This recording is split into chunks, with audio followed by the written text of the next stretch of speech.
in best-selling novels and in blockbuster Hollywood films. Clues to the treasure's location right before our eyes.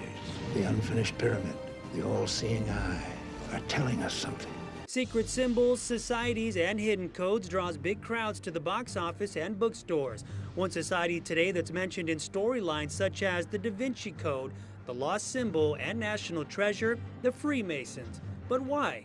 Because after centuries, they still use symbols with hidden meanings and keep secrets about their organization private. Secrets some say helped to forge our country and influenced our founding fathers. But did they? How much influence on the American dollar bill did they have, and what do the symbols mean? We took our chances walking inside this Masonic hall in Palm Springs, hoping to find someone to give us insight.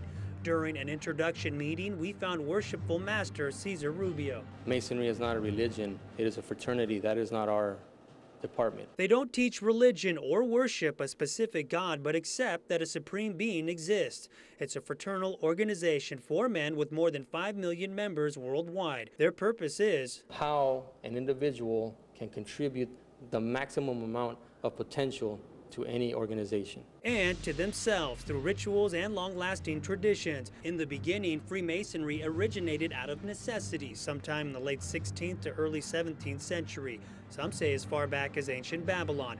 According to the Masonic Lodge of Education, most stonemasons were never taught how to read or write. They were the working class who spent countless hours earning a living.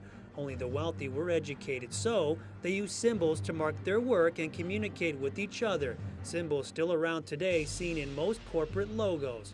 But what do they mean? Tonight is going to be more general. We can't get into the too much depth with that tonight because we're trying to reach a broad audience, and that's going to cover a lot of different topics. From tonight's meeting, it's Rubio's mission to ensure new members will one day become a Knights Templar or Master of the Royal Secret. To get there, 2 paths are available. You can go the Scottish route, which is all the way up to the 32nd degree here. You can go the Royal Arts degree or the York Rite, which will take you through, I believe, 13 degrees. Now that we have an idea about Freemasonry's origins and purpose, what about the myths? Are they true? Whenever you can't get in and find out what's going on, their minds begin to wander. Myth. The Freemasons designed the dollar bill, placing symbols with hidden meanings on it, like the human eye inside the triangle. Rubio gives us some insight. The eye means that God is watching over everything we do, that no matter what we do, where we go, what we say, He is always watching. Take another look at the back of a dollar bill.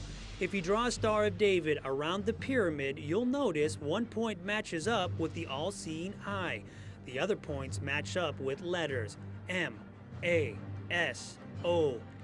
So were the Freemasons involved? The only member that was actually a Mason on that first committee was Benjamin Franklin. Benjamin Franklin, one of our founding fathers. How many other presidents were members? The Masonic Society says 14, including Gerald R. Ford, who was the last presidential Mason.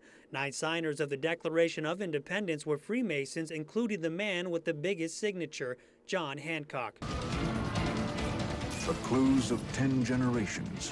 There's more to the riddle. Will reveal a mystery 20 centuries in the making. What about in the movie National Treasure with Nicolas Cage? Did the Freemasons really bring treasure amassed by European knights to America, hiding it from the British in a secret New York City location? According to National Geographic, that's not true. The Knights Templar buried their treasure under the Temple of Solomon in Jerusalem. Some say in the 1300s they were suppressed and executed by the King of France. Others believe they fled to Scotland. There's also a lot of talk about Freemasonry inside Dan Brown's book, The Lost Symbol. On Dateline NBC, Matt Lauer questions the famous author about a controversial topic within it. One character is being elevated to the 33rd degree of the Scottish Rite. He drinks wine, which is to represent blood, out of a skull.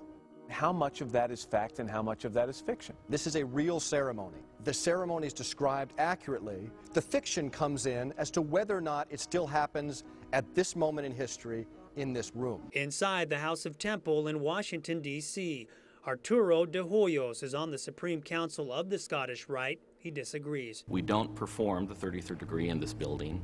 We don't confer it at night. The candidate is too young. The members are dressed wrong. And the ceremony's wrong. So what else about the book is wrong? Rubio explains. The lost symbol happened to be a pyramid a lost pyramid. Now, I had never heard of that until I read that book, so I don't know where he could have gotten that from. And according to the scholars here in the U.S. and the top Masonic scholars, you know, it was good yarn, but there was no really lost symbol of Freemasonry. All the symbols that we use are plainly visible. Plainly visible all around us, but you have to be a member to know what each symbol means. The Freemasons are indeed a fraternal brotherhood like no other that continues to use symbols and hidden rituals after thousands of years.